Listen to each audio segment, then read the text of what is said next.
Being a first-time home buyer has never been more challenging.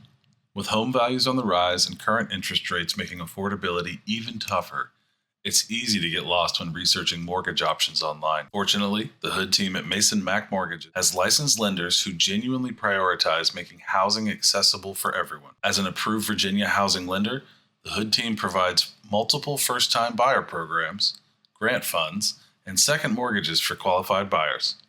Visit www.weloverva.com or call 804-335-9683 to apply or learn more.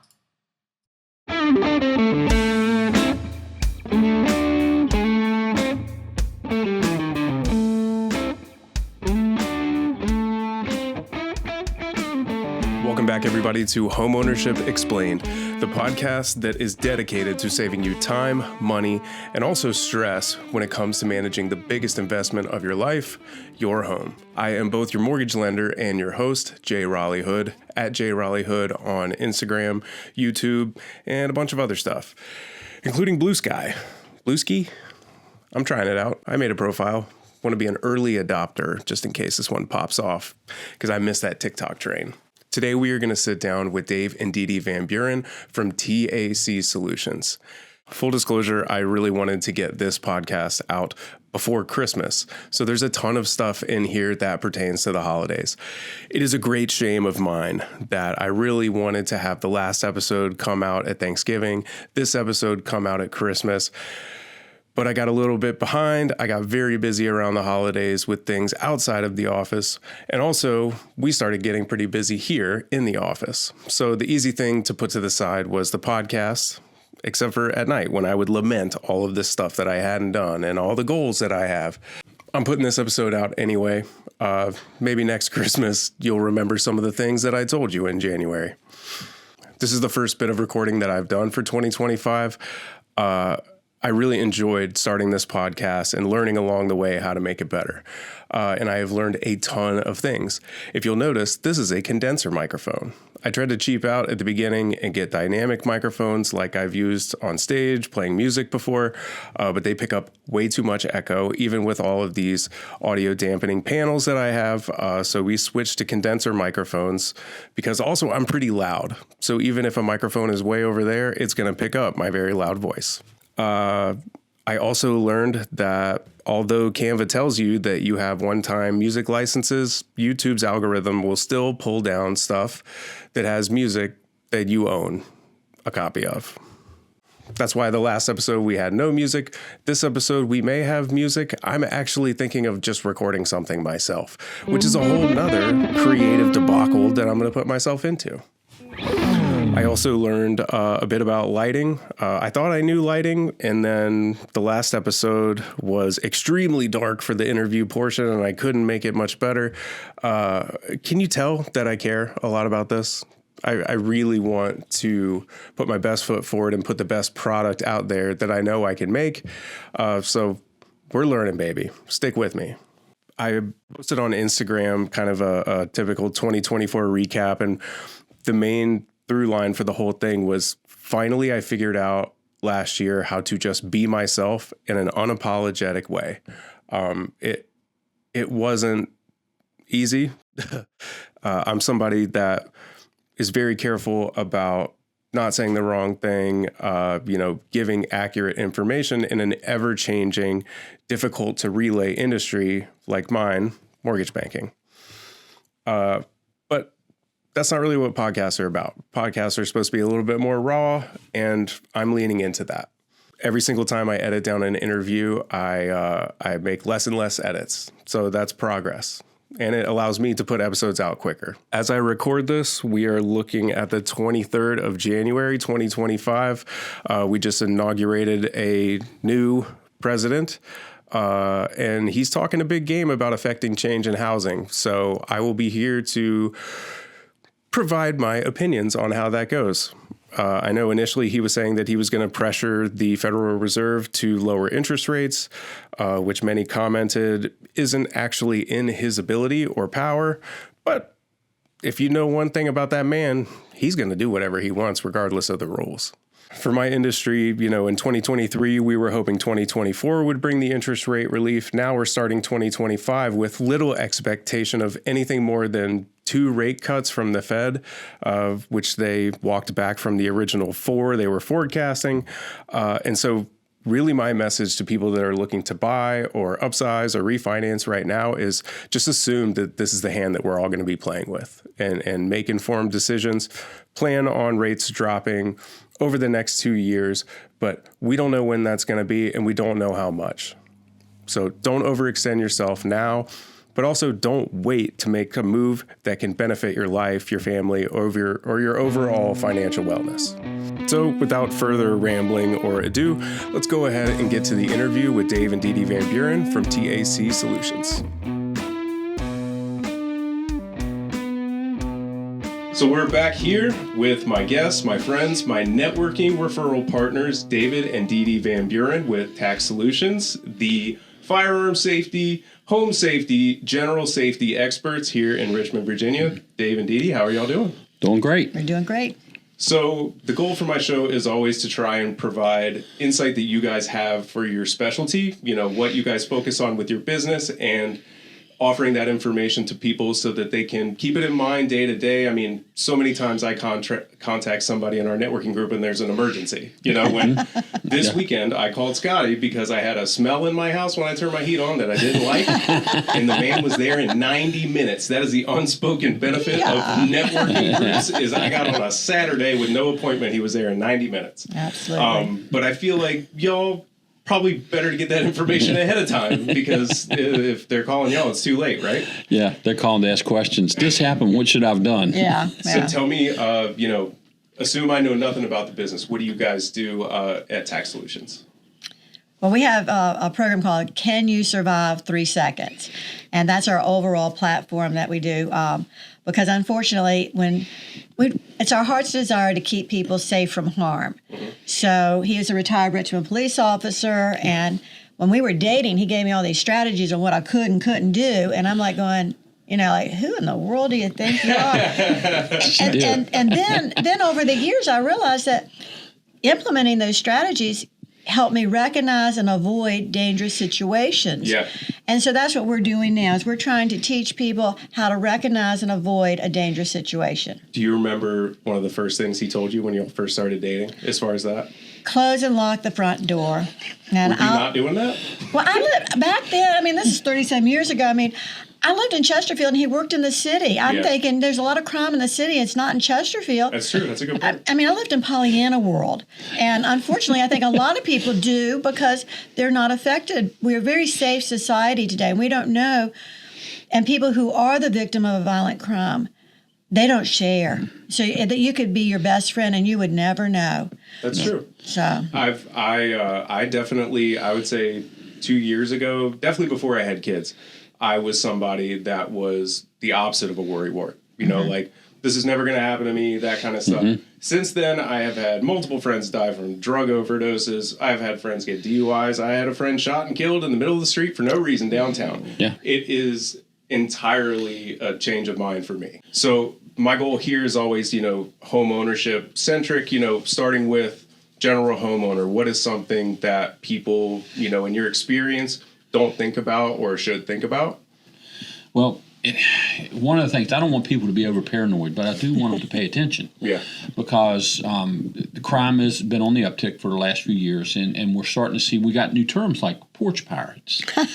10 years ago, if you just said porch pirates, people would have looked at you and went, what is that? That was me and my friends downtown drinking on our stoop when we lived in the city. And it happens so much. So a couple things. One of the main things I talk to people about, because my last few years of my job, I was a property crimes investigator, which meant I investigated all the B&Es, and I was assigned to the fan. So it was 3 of us assigned to the fan, and it was not unusual to have maybe 100 reports a month. I had no idea that you did that specifically, so this is a stroke of luck for me. Yeah, so I started seeing some things that just you go in and in a highly populated area like that, mm-hmm. people would leave like their suitcase or not their briefcase or their pocketbook sitting by the front door in front of the window and not locking the door. and they come back and it's gone, leaving stuff in their cars. That's huge. But one of the things that always amazed me, when you ride around, look and see how many signs you see in the yard. It says ADT, whatever the company is, okay? I bet 50% of them don't turn their alarms on. Oh, I would say it's at least 50 or less. Yeah. I mean, I have the Ring doorbell at my house. Half of that value was the sticker that I put on the front. Absolutely. And the accountability, but you have to pay for the subscriptions, the access anything, past dated. I would never count on that as a primary measure. Yeah. So you look at it and you go, well, why wouldn't they turn it on? Because when they have a false alarm once, they get like a freebie. Second time they get a warning, then from then on it can be $75, $100, $50 by the police department for coming out every time it goes off. So they don't set them. And I'm like, it's a huge deterrent because bad guys they'll look for what houses. We were just with somebody recently and they were telling us that there was an incident in their neighborhood and they found out that the people that were breaking into houses were scoping out the houses, kind of surveilling them. Yeah. The ones that didn't have like the rings or the blink systems and stuff that they could see was recording, they went to the houses that didn't have them and left the ones with the technology outside. They left that alone. I would imagine that's probably standard these days. I was definitely going to ask about that. I know I don't want to skip too far ahead, but like if we're talking just like B&E type of stuff, what are, other than your, lock your doors, what should you look for in terms of if you're suspicious of somebody or if you need to be extra cautious? People coming up and knocking on the door. If you live in a neighborhood, you're going to have somebody come up, and in the beginning of the year, we get the school kids selling candy, and I actually think it's a felony not to buy from them.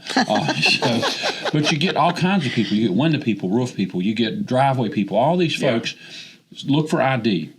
Do they have? And usually they're training them now. A lot of the companies have figured this out. So if I come to your door, knock on your door, I will step back away from the door. So when you come, there's a good space between us, and I can say, I'm with this company, we're talking to people in the neighborhood, and we all get those folks. So look for legitimacy. They're supposed to have a tag on them, usually like a big tag that says who they are. Yeah. And if the main thing is keep the door locked. Yeah. Because if it turns out to be somebody that's nefarious and they got bad intentions, that door locked can be a big keeping you safe and big deterrent to them because now they got to break the door, they got to break the lock to get in. It gives you time to make some other decisions. That's true. But look in your neighborhood, or I'm with Verizon. Was there a Verizon vehicle around? We're here. We had somebody. I was in my office one day, and where I sat in my office, I can see our driveway, and I see this van pull in.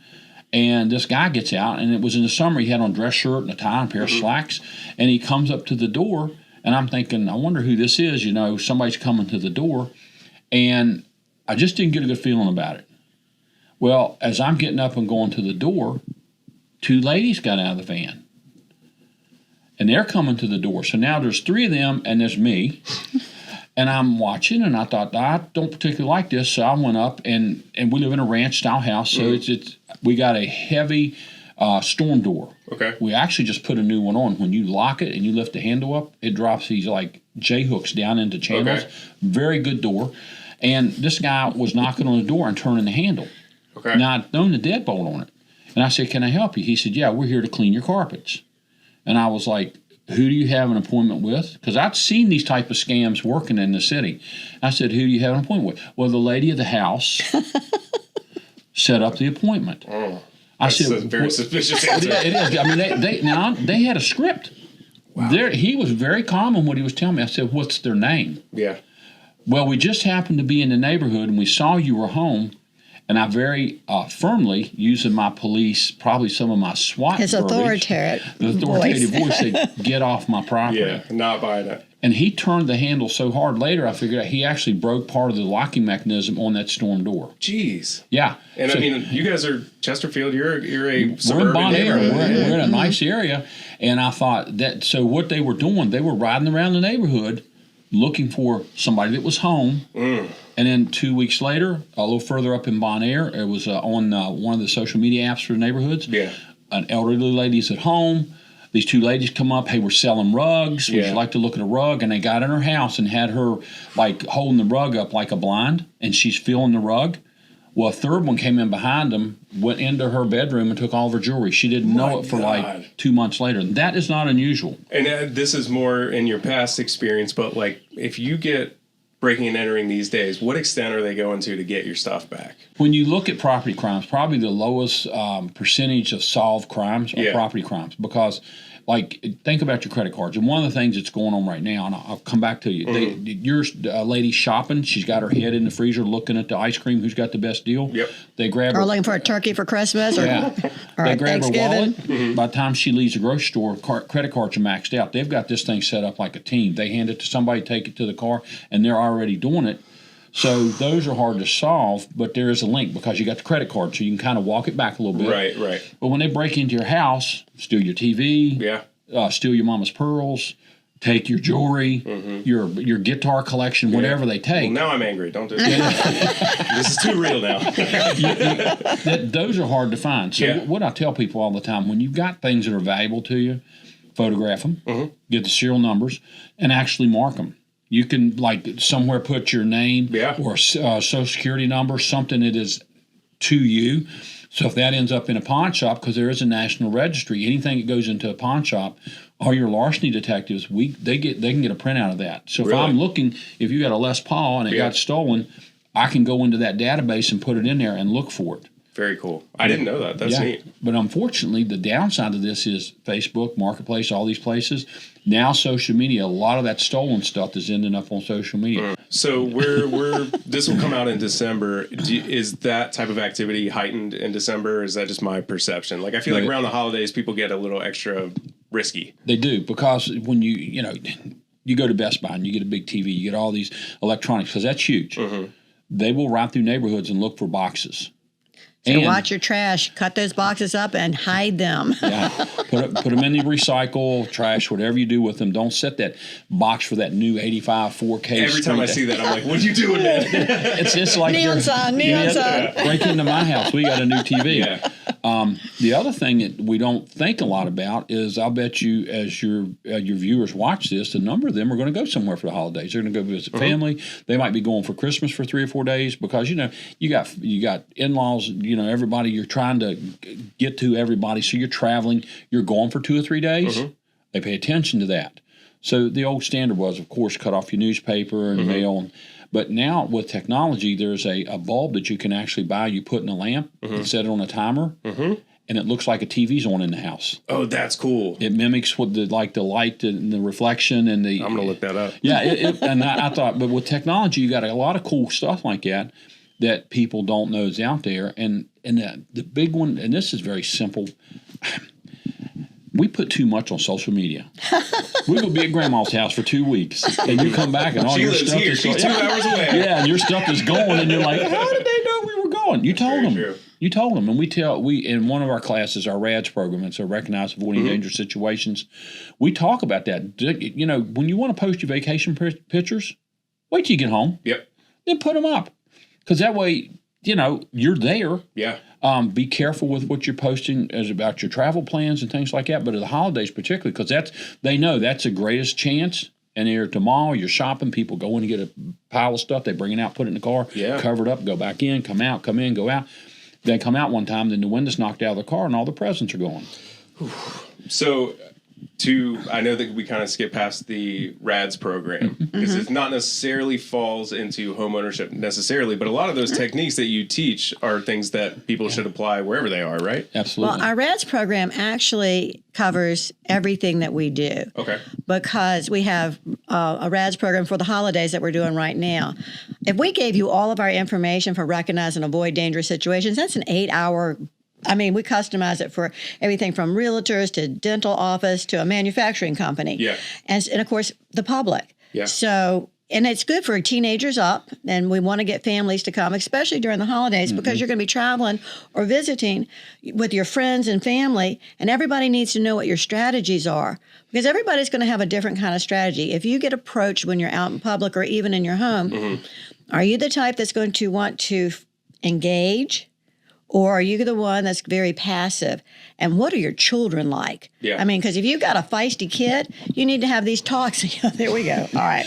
You have to have you need to have a plan ahead of time, and you need to know who your players are. So it's really nice when the whole family can come and get the information so they can go, oh, yeah, when we go to the store, this is what we do. When we go to Aunt Sally's house, where she lives at the beach, we're going to do this is a little bit different.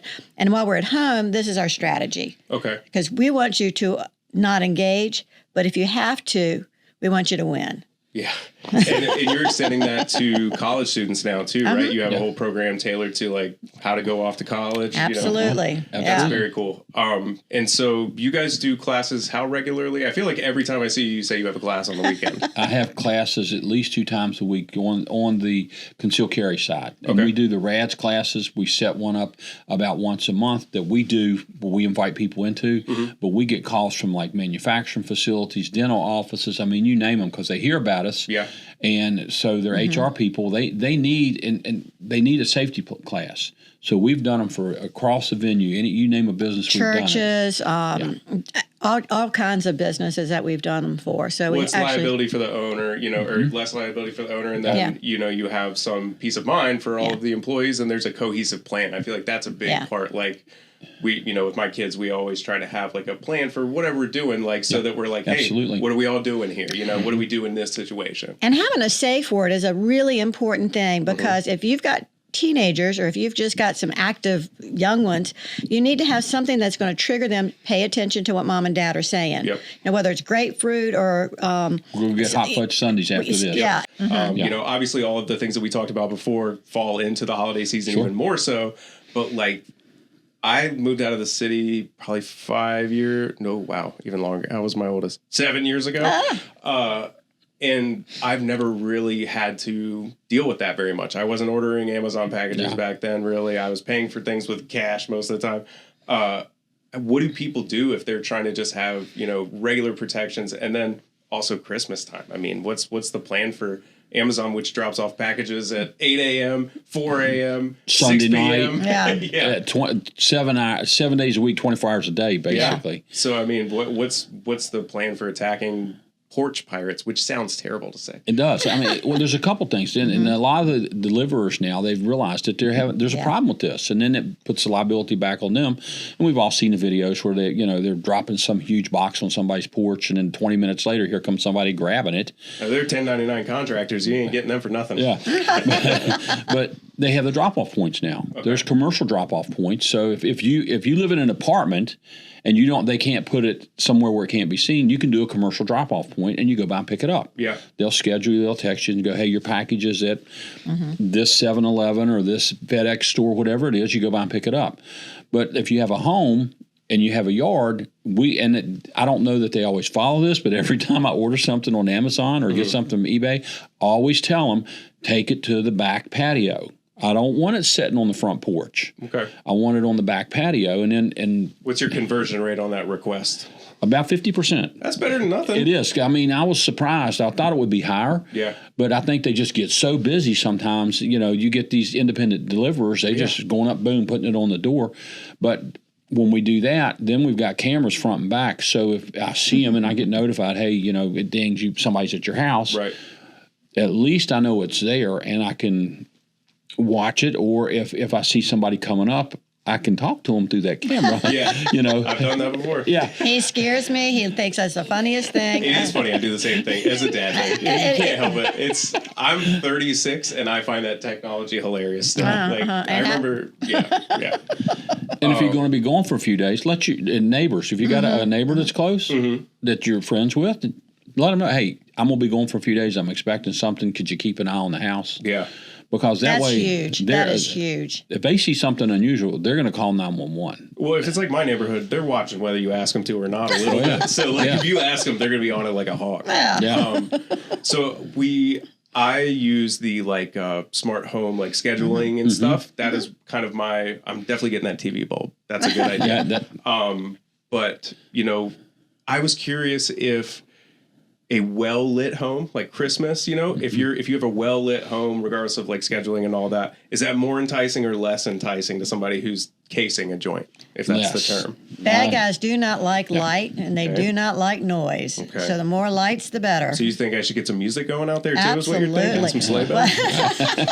Couldn't Let hurt. your couldn't conscience hurt. be your guide. Go with that. Well, the reason I say that is because one of the strategies that we teach people is using a personal alarm. And when you sound that alarm, bad guys usually run. They don't want to be. Was it you guys who brought that up with children? They have Yep. children? Because all I could think of is if you give my child an instant way to get attention, they're going to fire that bad boy off all the time. Yeah, and they're loud. They're really loud.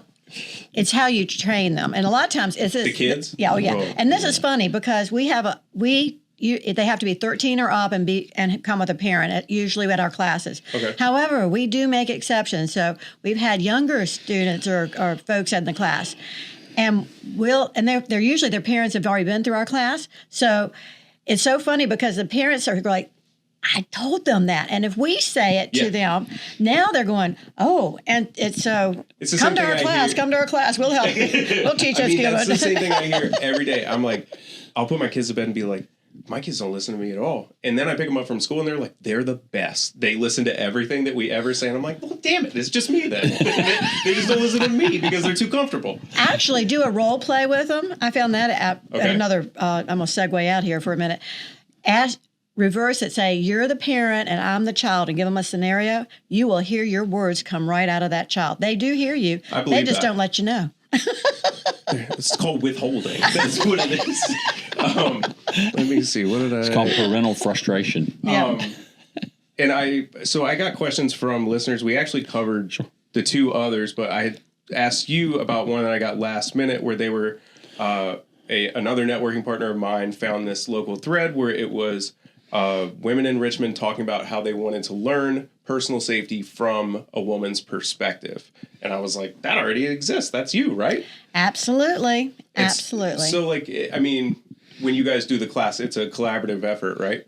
It is a collaborative effort. And I will tell you this, thinking about what you said, women have a different attitude than men. So That's a very polarizing take. I don't know. We'll see. I don't know if there's any evidence to back that up. Well, generally, like women, we want people to like us. We want them to think that we're kind and we're nice. Not that the men don't, but we seem to be more emotional about it. Okay. So, for example, if we're walking down the street and there's some guys coming towards us and we're a little freaked out about it and we cross the street, we tend to look back and say, did they watch me? Do they know that they scared me? Yeah. We don't want to hurt their feelings. And frequently, if they were watching you, you'll get the puppy dog look. And then we feel really bad. And so I have to teach them that it's your job to stay safe. It's not your job to be nice. And if that person gives you that puppy dog look, you did the right thing. That means they noticed that you walk to the other side of the road. Your husband or your father, when they're walking down the street, a healthy man or group of people walking down the street isn't going to notice you crossing. And if they do, they think you want to go the other side. So I actually that's the heard difference. this. I heard this recently. I forget where they were saying, like, you know, the average, especially a man, from a man's perspective, when you're walking down the street, you see another guy, you kind of clock him and look away. If you see a woman, men will stare at a woman. They'll linger if they're interested, but like any sort of prolonged eye contact makes my alarms go off a little bit. Yeah. And I remember when I first started dating my wife, she was working at MCV. She was doing nights. Yep. And that was when I started that in bartending, where I saw how women were treated at bars sometimes. Like, it's just, you're on defense all the time. And my wife would call me in the middle of the night and say, hey, honey, I'm on the way home, because she would have somebody nearby. I mean, is that still tactics that people use? Like, if you're upset, call somebody? It is. And this one kind of, they're talking to the husband on the phone. Okay. And what is the husband going to hear if something happens? Them scream for help. You're right. I tell people all the time, especially in large corporations, they have people assigned to walk out. They have a security person or something, or you walk out in a group. Because if I'm talking to her going, hey, I'm going to the house and, I'm on the way, and she can't number one, this is not TV. They're not going to call the police and they know in 10 minutes where you were. Now, the phones and the tracking apps and things on those, that gives it up right away. But if a police department gets involved and they've got to go into that phone to search for the location, that takes an electronic search warrant. It's hours. It can be hours. You like need to from activate- Verizon. Yeah, because Apple's like real big with not giving stuff up too. yeah. I've heard, yeah. So they're immediately going to go, this is going to take a while. So I like the tracking things. Our children are not going to like them, but we want to know where our kids are when they're out and about. But I tell them, pay attention to your surroundings, because one of the statistics that came out, especially like if you look at Richmond, any place that has a large campus downtown, people with the earbuds in and they're on their phones. I mean, next time you're out, watch how many people are not paying attention to anything around them. And the criminals have figured this out, and they're now specifically targeting people who are on their phones or distracted, because they know they'll get them before they even see them coming. They'll grab them, grab the purse, do whatever they're going to do. So, for me, if she was leaving a job like she used to. A few years ago, she worked at a facility. Let me tell that story. Okay. Yeah, this is a good one. It really is a great story. I'm seeing the working relationship. Okay. It's good. It's good. It works. Well, and during the Christmas season, too, when you go to do your shopping and things, you're usually in a hurry. Yep. And the same thing applies with this job that I was in. When I got off work, I wanted to leave. And I had promised him that I would told my supervisor, I'm going to be leaving. Tell my coworkers, can you walk me out? Now, I literally would move my car when it was daylight right in front of the door. I mean, right in front of the door. I mean, I walked outside. She was leaving like 10 or 11 and at night. we didn't have a lot of bushes and stuff like that. It was well lit, etc. But all my colleagues and my boss figured out that I'm leaving at night, and DeeDee had to have an escort. Well, everybody started going out together. So it kind of started a cultural thing that people would go out together when they got off work, and we would be waiting. I'm going to leave in about 10 minutes because we had a kind of a flexible schedule, and we would wait for each other. And I left that job. Well, I was friends with one of the girls in the admin office, which was another building away. And while we were having lunch, I was sharing my experience that my police officer husband made me promise and do this, and he actually checked up with my boss to make sure I did it. So yeah. But anyway, and then she looked at me and she said, well, you had better do that. And I said, what? She said, that's our standard operating procedure is everybody gets escorted out. And I went, what? She said, a woman disappeared from the parking lot right next door, which our building was like right beside 95. Wow. They never found her. And so we didn't know that. So what corporate knew and what the people on the ground knew were two different things. Yeah, I grew up next to Cloverleaf before they leveled it. And my grandma worked at that Tallheimers and Hex. They used to have stuff like that there all the time. That movie theater, I never saw a movie theater, or I never saw a movie there. I'll tell you that. It's hard to. It's hard for me to find the line between, like you said, paranoia and preparedness. And I think you guys offer a good kind of sensible solution to just being informed. And one of the things that we tell people all the time is when you implement the strategies that we talk about, which are not hard to implement, they might be inconvenient, but they're definitely worth it. Yeah. And if you know to do them, they are very easy to implement into your life. But if you recognize and avoid a dangerous situation, you'll never know. And that's another difference between men and women. Women really want to know, did we avoid something? That bothers us. You guys seem to be better cool at it. So we just I have to reiterate. Right? I have to keep reiterating that with the girls. It's that you're doing the right thing. And one of the things that brings that home to me is that I told Dave after we had been married for a couple of years, I said, wow, since I've been married to you, I haven't even had any close calls. And he said, yes, you have. Oh, shit. And I'm going, yeah. I'm going, what? And so we're going back and forth. And I'm like, in my brain, I'm going, you're calling me a liar? And all of a sudden, I realized how many times I implemented the strategies that he made me do, and that I avoided dangerous situations. So I can think of, just when you were saying that, I was thinking of all the times that me and my wife were arguing, and I was like, why did you do this? This could have happened. And she said, but it didn't. And that's the fundamental disconnect behind so many arguments that we have. It's like, just because it didn't doesn't mean that it couldn't. Yeah. I have a saying, it's called, everybody will think you're paranoid till something happens. Then you were a freaking genius. So I think on that note, the last part of your business that we haven't covered is firearm training, safety, concealed carry. You oftentimes mention if you inherited a gun. I feel like that happens a lot. Yeah. Guess how I got every gun that I have? I've never purchased the gun with money. I inherited them because I live in Virginia and people have passed away. Yeah. I went to the lengths of like learning it. Luckily, they're all simple revolvers, shotguns, things I understand. What I would have bought anyways. I like a revolver. As far as like average homeowner, storage tips, like what are the musts for somebody with firearms? Hold on a second. I do want to let everybody know that everything we've been talking about up to this point is a non-gun course. Exactly. Absolutely no firearms whatsoever. Okay, answer that, baby.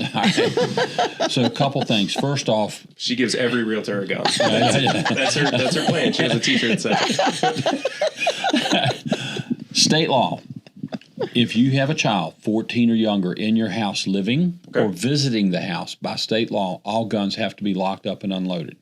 And what qualifies as locked up? Like I have a soft case. You could put, if it's got like a padlock so they can't get in it, you put it in a desk drawer that's got a lock. Yep. There's some programs out there, and I'm working on getting in contact with this, where they're offering this through the city of Richmond. They'll give people a free, I guess it's like a 1-pistol safe. Okay. They're giving those out to people who'll contact them. Wow. So I'm working on that, getting that done. Cool. But you got to keep them locked up and unloaded. Yeah. Because if something happens, the gun owner is going to be held responsible. If your gun gets lost or stolen, you've got 48 hours to report it. Fail to report it within 48 hours, you could be facing criminal and civil consequences.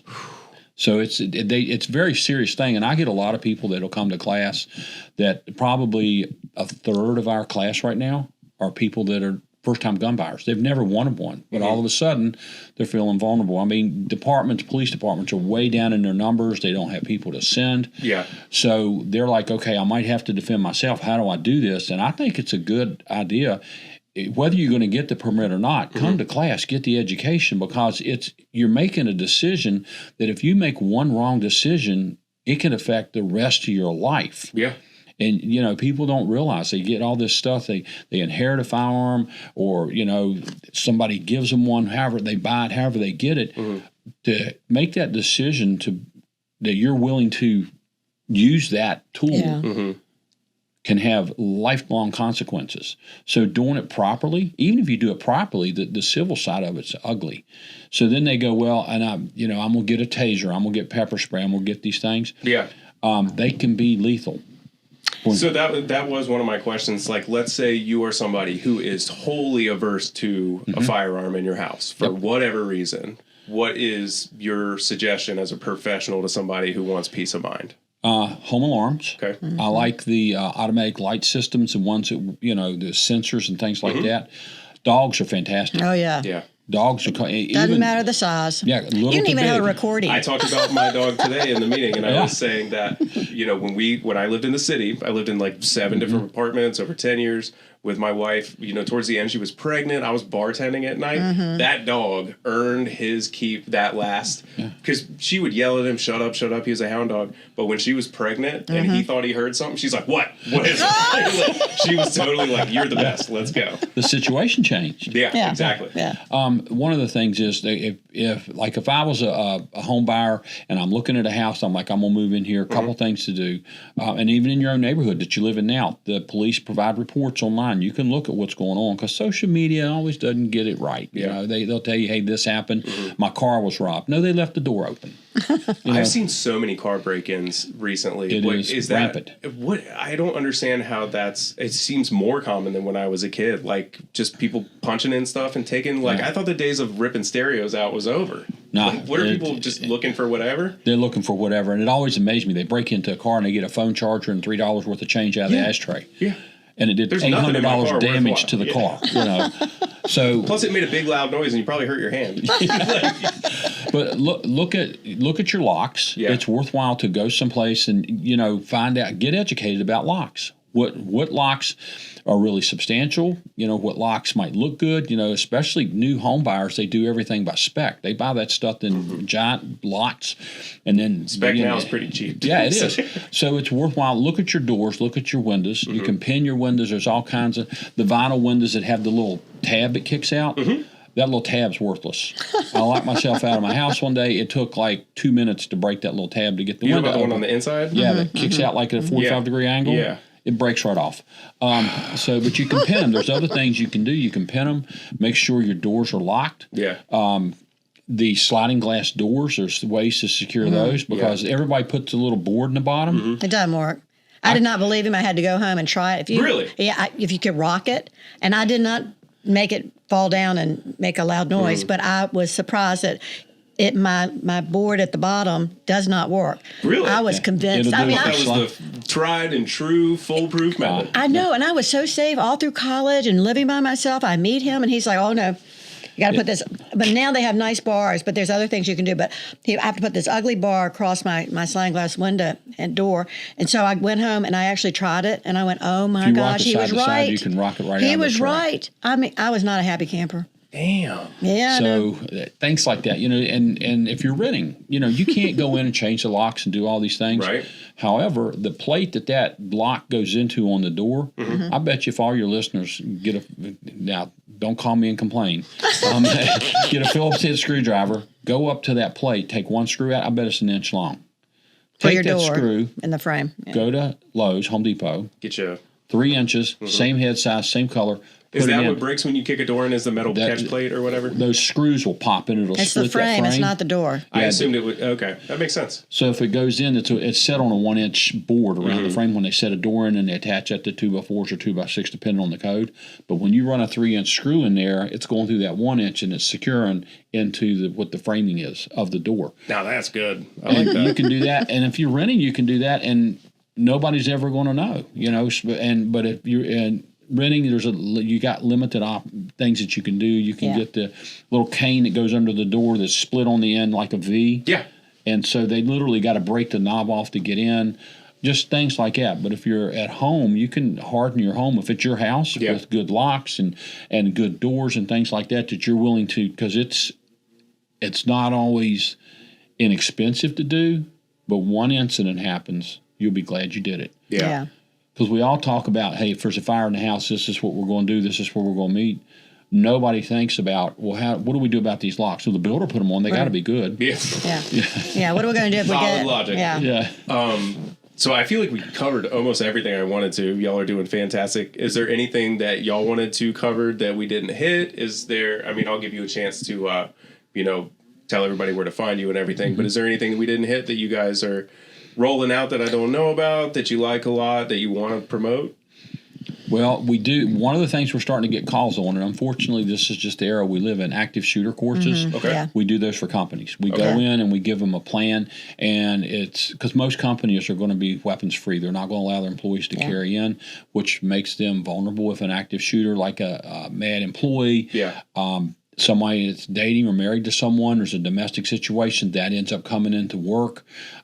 We do those classes. We come into the company. We usually sit down and talk with the HR people and say, what are you looking for specifically? Yeah. The RADS class, we talk to HR people. What are you looking for? Because believe it or not, a lot of companies have had incidents. You'll never see it on the news. Yeah, they don't want to promote that. They don't. Of course, yeah. But then we come in there going, can you help us with this? And when they do that class, and you said it earlier, it gives that HR person to be able to check the box off, say, we provided a safety class for our employees. And then the employees go, well, look, they really, they care about us. They're providing this. So a good resource. And I talk to people all the time that call me that have never been to my class. They've got my name somewhere, and they go, hey, I got a question about this, or dealing with a firearm or dealing with something with their home. Yeah. And I try to help them because, and DeeDee said this in the beginning, our true heart is to keep people safe. I mean, I'm in law enforcement for 26 years before I retired. You don't do that for the money. You do it because you have a purpose. Yeah. And the things I learned in law enforcement, a lot of the general population, they're not aware, just like changing the screws out in your door frame. It's simple. I'm 36 years old. I have done dozens, possibly hundreds of real estate deals, and I have heard that for the first time today. Well, so that's proof positive. And we do all kind. We do realtor safety classes because when you deal with realtors and they tell you the things they run into with some of these clients, I was shocked. People are weird. I thought they were making it up. Yes. 100%. And that's assuming that, totally great answer. So if people want to find you guys, they want to see what you're all about, what's the best way to contact you guys? Well, we have a website. It's www.TAC, T as in Tom, A as in Apple, C as in Charlie, -solutions.com. And And then our phone number is right there. We've got a Facebook page. So Now, Facebook, you won't find me much on there. I don't do much with social media just because, again, too much information out. But once you go to our website, the number's on there. I can give you my phone number. If you have a question, call me. It's 804-874-2344. That is my business number. I never shut it off. I put it on silent at night, but I never. He will answer his phone. It's 804-874-2344. Awesome. I really appreciate you guys being here. I forgot to ask you the very first question. Have you guys ever been on a podcast before? No. No, you're the first. I've never. Jen Hart, Michael Hankins, Scotty Walker, Katie Redwood, Mike Campbell. Now you guys, nobody's ever been on a podcast before. Now I never want to have anybody that's ever had a podcast before. Y'all did awesome. Thank you very much. Well, yeah, Raleigh, thanks for inviting us. You did an awesome job. Thank you. I want to end this episode how I try to end every single episode, by saying thank you. Thank you to anybody who has listened or watched or done both at the same time for this long. So stick with us, like, follow, subscribe, share, call your mom and tell her that you found the best podcast with the most trustworthy mortgage lender in Virginia. For MasonMac Mortgage, I'm Jay Raleigh Hood. See you next time.